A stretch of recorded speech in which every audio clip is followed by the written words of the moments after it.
Hello students, welcome to unique classes of right way. आज बच्चे हम लोग एक नया वीडियो लेकर के आपके सामने हैं।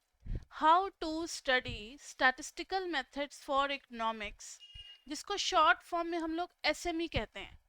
जैसे हमारे पेपर्स थे एमएमई ना, मैथमेटिकल मेथड्स फॉर इकोनॉमिक्स, वैसे ही हमारे पेपर्स हैं SME, statistical methods for economics. ये बच्चे डीयू ने आपके थर्ड सेम में लगा रखा है पेपर। और थर्ड सेम में एसएमई को करना इसलिए ज़रूरी है क्योंकि थर्ड सेम में जो आप पढ़ोगे पूरा एसएमई, इसी के ऊपर बेस्ड होगा एक इसका application paper, that is econometrics. Econometrics में हम लोग पढ़ेंगे कि कैसे एसएमई और एमएमई को अप्लाई करेंगे इकोनॉमिक्स रिसर्च में, सर्वे वगैरह में, रिजल्ट वगैरह, डिसीजन मेकिंग क्वेश्चंस में। तो सारा न्यूमेरिकल हम लोग करेंगे फोर्थ सेम में। तो बच्चे आज हम लोग सिलेबस तो डिस्कस करेंगे ही, और ये वीडियो एक्सक्लूसिवली मैंने उन बच्चों के लिए बनाया है जिन्होंने एडमिशन लिया था 2020-2021 में, फर्स्ट ईयर में एडमिशन लिया था। उन बच्चों के लिए बनाया है। बुक्स आपकी लगेंगी JL डिवोर की। लेकिन सिलेबस डिस्कस करने से पहले एक बार जरा हम लोग अपने लास्ट सेमेस्टर के बारे में भी डिस्कस कर लें, क्योंकि अचानक से ये अनाउंसमेंट हो गया था कि there will be no exam. ये बहुत ही डिसहार्टनिंग रहा, क्योंकि हमारी प्रिपरेशन पूरी हो चुकी थी और हमारा जिस दिन लास्ट डे थी हमारी क्लास की, उसी दिन ये अनाउंसमेंट हो गया। इससे हमारे प्रिपरेशन पे कोई फर्क नहीं पड़ा। अच्छी बात ये रही कि लास्ट डे हुआ, सभी बच्चों ने पूरी एनर्जी, पूरी लगन के साथ पढ़ाई की, और हमारा एक अच्छा सा बेस बिल्डअप हो गया है। फायदा ये हुआ कि डीयू ने असाइनमेंट के बेसिस पे आपका रिजल्ट बनाने का सोचा, तो असाइनमेंट आप सभी बच्चों का बहुत अच्छा गया। मुझे सभी बच्चों ने भेजा था करके कि मैम असाइनमेंट हम लोगों ने कर लिया ड्यू टू योर हेल्प। अगर नहीं पढ़ा होता हम लोगों ने एमएमई इतने मन से, तो असाइनमेंट भी नहीं कर पाते, तो उससे भी तो हमारे रिजल्ट पे फर्क पड़ता है। तो एमएमई हम लोगों ने पढ़ लिया, हमारा बेस बहुत अच्छा बन चुका है। कितने सारे डिस्टर्बेंसेस आए, कितने दूसरे इंस्टीट्यूट वाले लोगों ने हम लोगों को परेशान किया काफ़ी ज़्यादा, लेकिन उससे हमारे प्रिपरेशन पे कोई फ़र्क नहीं पड़ा।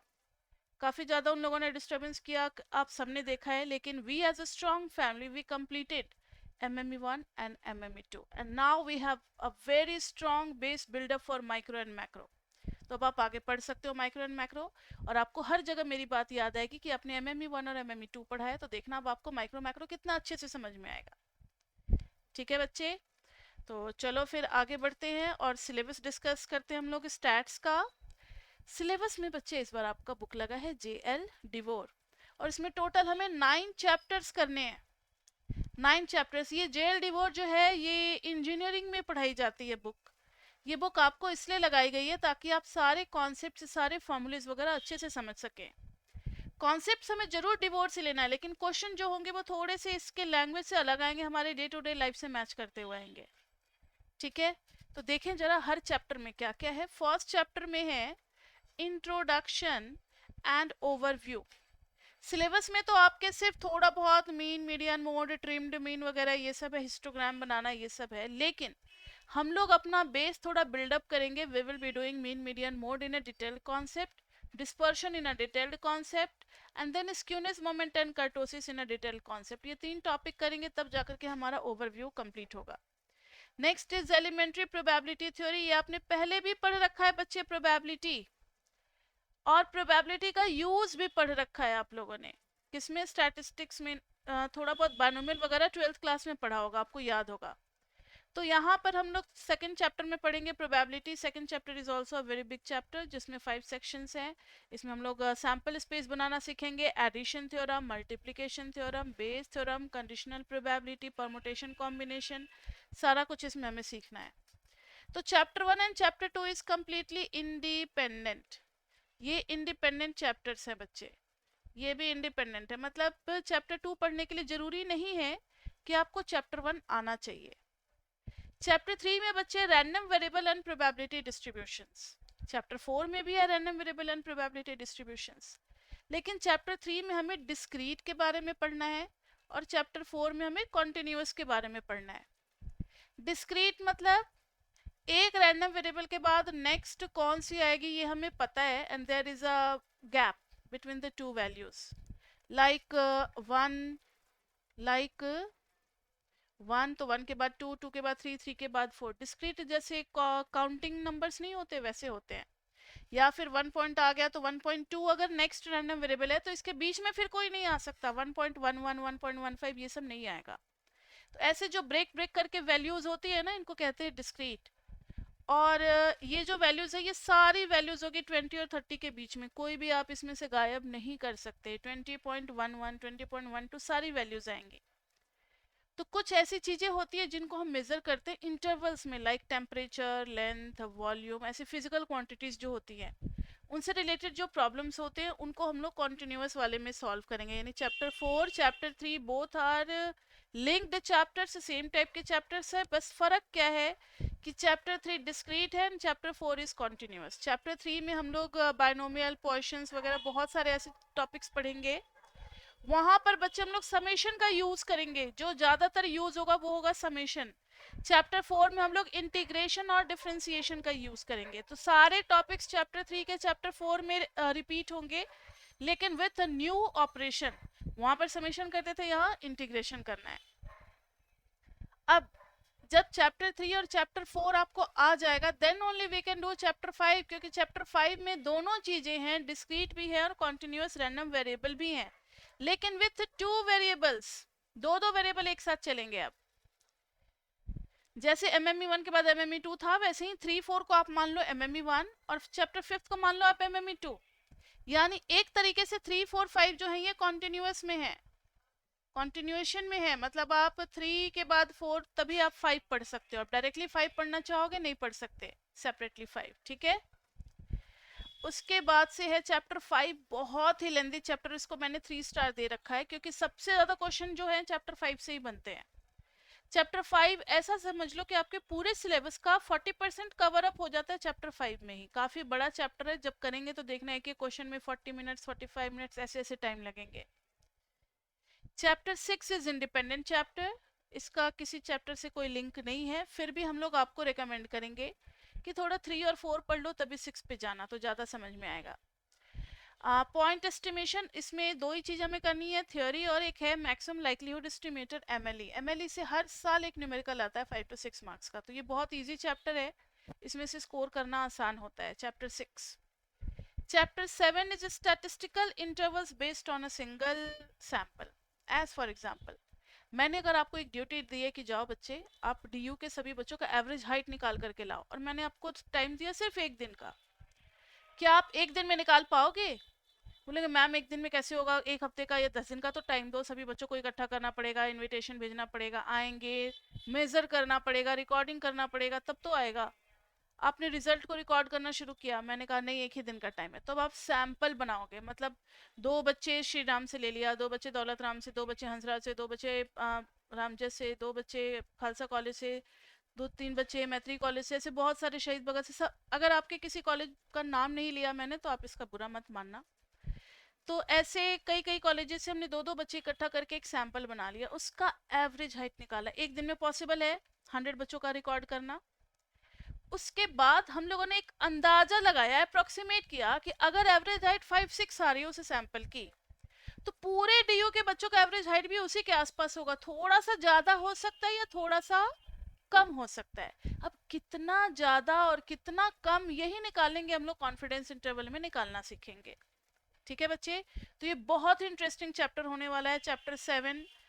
और ये 7, 8 और 9 ये तीनों इसी टाइप की चीज़ों में डील करते हैं। ये आपको ना MBA में भी पढ़ाया जाता है, एक्चुअल में भी पढ़ाया जाता है, रिसर्च मैनेजमेंट वगैरह हर जगह के पेपर में पढ़ाया जाता है ये। ठीक है, तो चैप्टर 7 में है एक सिंगल सैंपल के बेसिस पे पॉपुलेशन का अप्रोक्सीमेशन करना, कि पॉपुलेशन में ऐसा ऐसा बिहेवियर देखा जाएगा। चैप्टर 8 में क्या है कि कोई कंपनी जैसे क्लेम करती है आप मेरे कंपनी का AC ले लो, 5 साल में नहीं खराब होता, क्या हम उसके कहने पे AC ले लेंगे? नहीं। बड़ी बड़ी कंपनी तो बहुत ज्यादा ऑर्डर देती है ना, 1000-2000 AC मंगाती हैं, तो वहां पर ना टेस्टिंग की जाती है कि इनका क्लेम कितना सही है। ये जो क्लेम कर रहे हैं इसके बेसिस पे उसी कंपनी के 5 कस्टमर से हमने बात किया, डेटा इकट्ठा किया कि भाई आपका AC कितने साल बाद खराब हुआ, आपका AC कितने साल, आपका AC कितने साल बाद। उस सैंपल के बेसिस पे हम एक डिसीजन लेते हैं कि इस कंपनी का क्लेम सही है या गलत है, सही है या गलत है। ऐसी चीजों के बारे में पढ़ेंगे चैप्टर 8 में, है ना इंटरेस्टिंग? देखो तो किसी कंपनी का क्लेम, किसी टेंडर वाले का क्लेम कि इतने दिन में आपको पुल बना करके दे देंगे, ब्रिज बन जाएगा, इतने दिनों में आपका ये स्कूल बन जाएगा, इतने दिनों में आपका ये म्यूनिसिपल कॉर्पोरेशन का ऑफिस बन जाएगा, इन सब का क्लेम हम लोग चेक करते हैं। ठीक है, उसके बाद से ये तो सिंगल सिंगल चीजों के साथ है ना, जब दो दो चीजों के साथ आ जाएगा तब वो आ जाएगा चैप्टर 9 में, यानी कॉन्फिडेंस इंटरवल और हाइपोथेसिस टेस्टिंग। दोनों पढ़ेंगे हम लोग चैप्टर 9 में, लेकिन दो दो सैंपल के लिए जब कंपैरिजन करना होगा तो।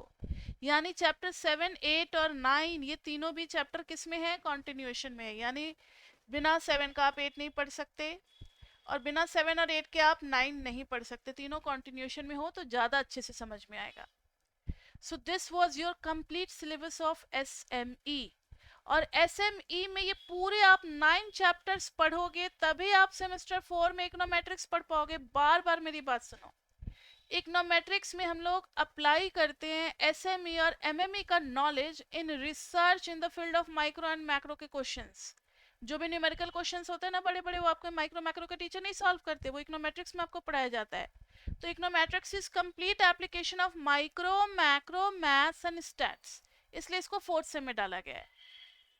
ठीक है, तो इकोनोमेट्रिक्स भी one of the most tough paper in eco honours. कई बच्चों को तो समझ ही में नहीं आता, और जो बच्चे ध्यान से पढ़ते हैं फिर ठीक है, हो जाता है। इतना भी टफ नहीं है, आपसे पहले भी कई लोगों ने इको ऑनर्स किया है, आप कोई फरिश्ते नहीं उतरे हो, सब कॉमन इंसान है, सब करते हैं इको ऑनर्स, आप भी कर लोगे। ठीक है, तो ये हो गया हमारा कोर्स। और मैंने ये भी बता दिया कि एसएमई पढ़ना क्यों जरूरी है, क्योंकि 4th सेम में फिर आप इकोनोमेट्रिक्स नहीं कर पाओगे। ठीक है, अब रही बात एमएमई 1, एमएमई 2, एसएमई और इकोनोमेट्रिक्स की, तो ये चारों तो बच्चे टूल्स हैं ना, ये हेल्प करेंगे आपको इको ऑनर्स में। लेकिन इको ऑनर्स में हमें पढ़ना क्या है, क्या पढ़ना है? इको ऑनर्स इकोनॉमिक्स ऑनर्स कर रहे, कोई मैथ्स ऑनर्स या स्टैट्स ऑनर्स तो नहीं कर रहे। तो फोकस हमें रखना है अपना माइक्रो मैक्रो पे, उससे हमें दूर नहीं जाना। माइक्रो मैक्रो मेन फोकस है, ये सब तो साइड के पेपर सही, लेकिन ये साइड वाले पेपर्स भी ब्रह्मास्त्र जैसे हैं, अगर ये नहीं आएगा तो फिर वो भी समझना मुश्किल हो जाएगा। तो इन पे भी ध्यान देना है, लेकिन पढ़ना किसके लिए? माइक्रो मैक्रो के लिए। तो हमारे यहाँ एक अच्छी फैकल्टी है माइक्रो मैक्रो की, काफ़ी अच्छी, आपने उनसे पढ़ा भी है, सभी ने एंजॉय भी किया, प्रवीण झा सर। तो आप उनका वीडियो भी देख सकते हो, आप माइक्रो मैक्रो ज्वाइन कर सकते हो। आपको बहुत सारे पैकेजेस ऑफर किए जाएंगे। जो अर्ली पैकेजेस होते हैं ये जरूर थोड़े से चीपर होते हैं, क्योंकि सभी बच्चे एक साथ आ गए तो एक ही साथ स्टार्ट हो गया। जो थोड़े लेट से ज्वाइन करते हैं फिर डिस्काउंट वगैरह ये सब नहीं मिल पाता आपको। तो पढ़ना तो आप ही को है, आपको जैसे मर्जी हो। फी तो उतना ही होता है, फी रैदर कम ही होता है अगर आप अर्ली ज्वाइन करते हो तो, और फायदा भी आपको होता है, डबल ट्रिपल कोर्स करने का मौका मिलता है। तो जैसा आपको अच्छा लगता है आप अपना ज्वाइन करो। और हम लोग आपको यहाँ से देंगे क्या क्या, what you will get from Right Way Classes. तो Right Way Classes offer you online recorded class, online live plus recorded class. हमारे पास 2 प्रोग्राम हैं। अब लाइव क्लासरूम की तो बात ही नहीं कर रहे, क्योंकि in this pandemic situation how we can imagine to conduct a class in the classroom.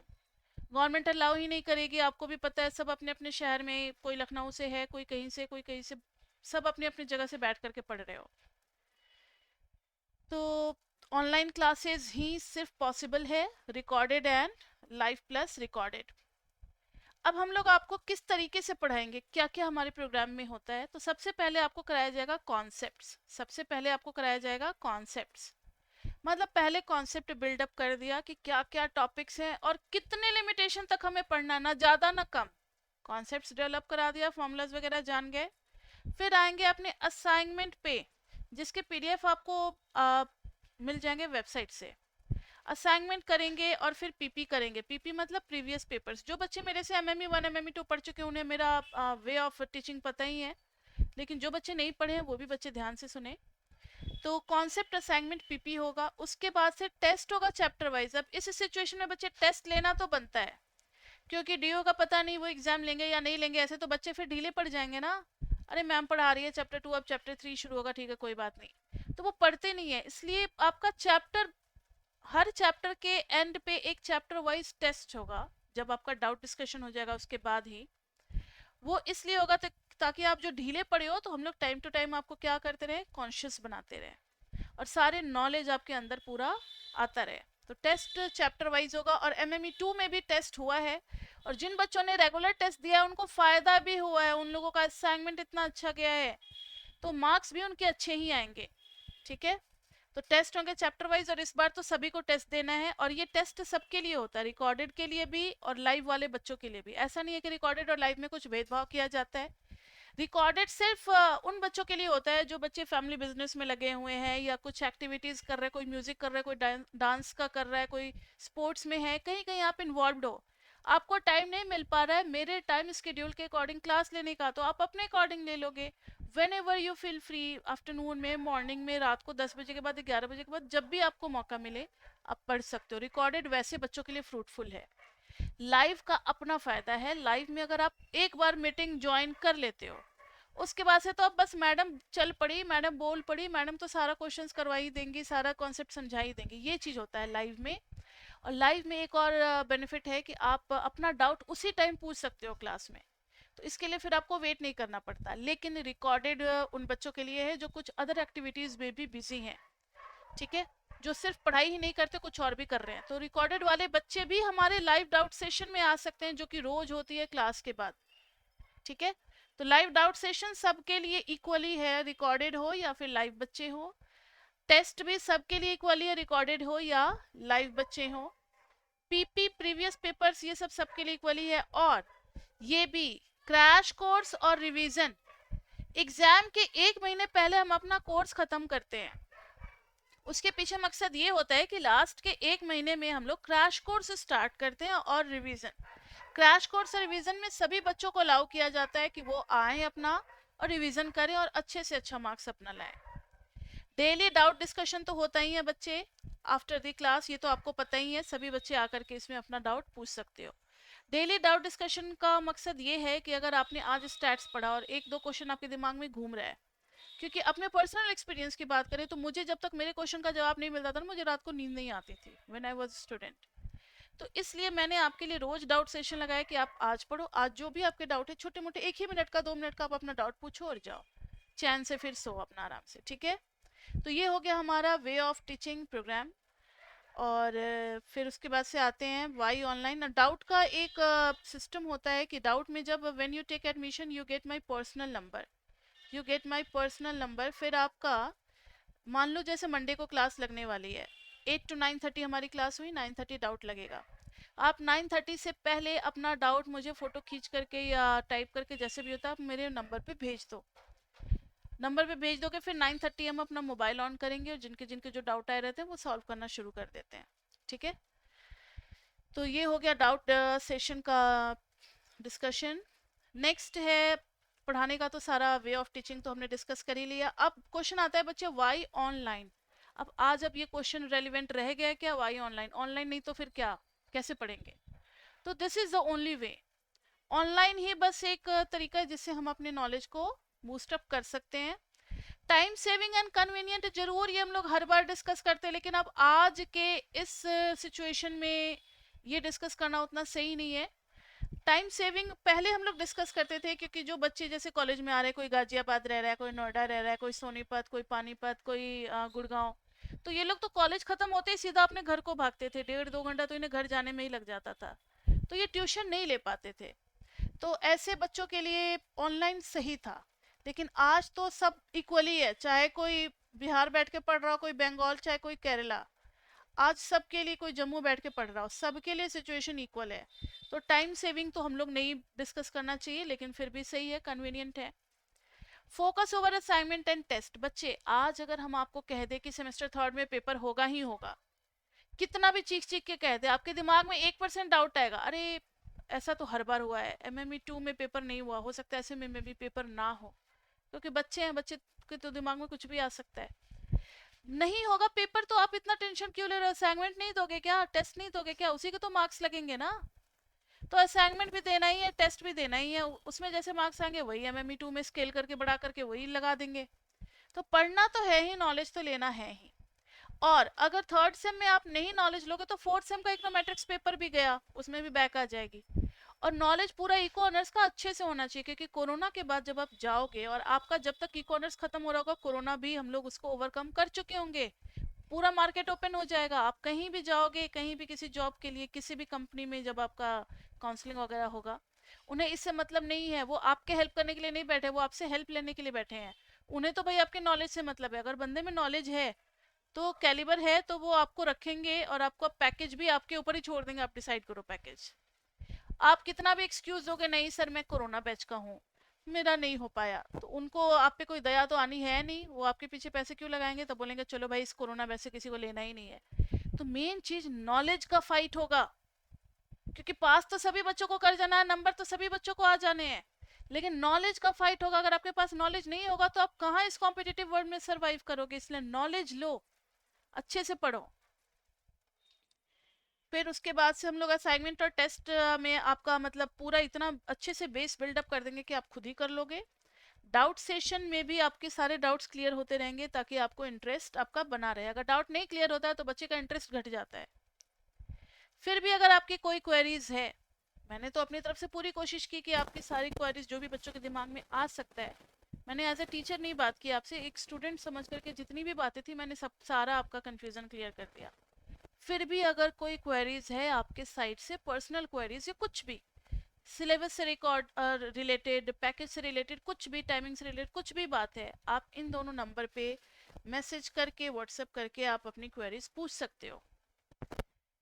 और जो नए बच्चे होंगे उन्हें और अगर हमारे राइट वे क्लासेस के बारे में जानना है तो वो rightwayclasses.com पे जाकर के हमारा रिव्यूज देख सकते हैं, या आप अपने फ्रेंड्स को देख सकते हो, सभी बच्चे के, मैंने जिनके साथ MME2 में पढ़ा वो बच्चे कैसे थे, एक दूसरे के बारे में जान सकते हो। तो सभी बच्चे रिव्यूज को देख सकते हो, वहाँ पे सभी बच्चों ने रिव्यूज दिए हुए हैं, वहाँ पे हमारे इंस्टीट्यूशन के बारे में आप जान सकते हो। फिर भी अगर कोई क्वेरीज है तो आप इस पे भेज सकते हो। और thanks once again to my powerful and energetic students. जब एग्जाम कैंसिल हुआ तो I was so much surprise कि एग्जाम कैंसिल हो गया फिर भी सारे बच्चे क्लास में आ रहे हैं, और क्रैश कोर्स को इतना सक्सेसफुल बनाया क्योंकि उन्हें पता था कि अगर MME2 नहीं करेंगे तो माइक्रो मैक्रो में बहुत स्ट्रगल करना पड़ेगा। तो वो सिर्फ एग्जाम के पॉइंट ऑफ व्यू से नहीं पढ़ रहे थे, वो अपना एक बेस स्ट्रॉन्ग कर रहे थे। तो वैसे बच्चे जो अभी तक आप अपना बेस नहीं बना पाए और आपको बहुत पछतावा हो रहा है, वैसे बच्चों के लिए भी एक अवसर है कि आप अपना MME1 और MME2 के क्रैश कोर्स में एडमिशन ले सकते हो। क्रैश कोर्स फटाफट आपका 10 से 15 वीडियोस में 15-20 वीडियोस में क्लास खत्म कर देगा। तो सिर्फ कॉन्सेप्ट्स के वीडियोस देख लोगे तो आपका बेस जो है ना वो बन जाएगा। ठीक है बच्चे। फिर भी अगर आपकी कोई क्वेरीज है, फिर भी अगर आपकी कोई क्वेरीज है तो आप इन नंबर्स पे मैसेज कर सकते हो। And thanks one again to the students, we as a strong family we completed our MME1 MME2। कितने भी डिस्टर्बेंसेस आए लेकिन हमारे रास्ते को कोई नहीं भटका पाया, and we choose the right path. तो आप हमारे रिव्यूज देखो, आप हमारे सारे प्रोग्राम को समझो, आपको सही लगता है ज्वाइन करो, आप अपने फ्रेंड से रिकमेंडेशंस ले सकते हो, आप ज्वाइन कर सकते हो। ठीक है बच्चे। तो मेरे ख्याल से मैंने आपकी सारी क्वेरीज सॉल्व कर दी है, और ठीक है, तो बस इतना ही। और फिर हमने MME1 और MME2 का सफ़र कितने अच्छे से कंप्लीट किया। चलो फिर से एक बार हम लोग नए सफ़र पे चलते हैं, SME के सफ़र पे। And we as a strong family be hopeful and we will complete SME in a good way. Okay then, bye bye bye bye bye bye.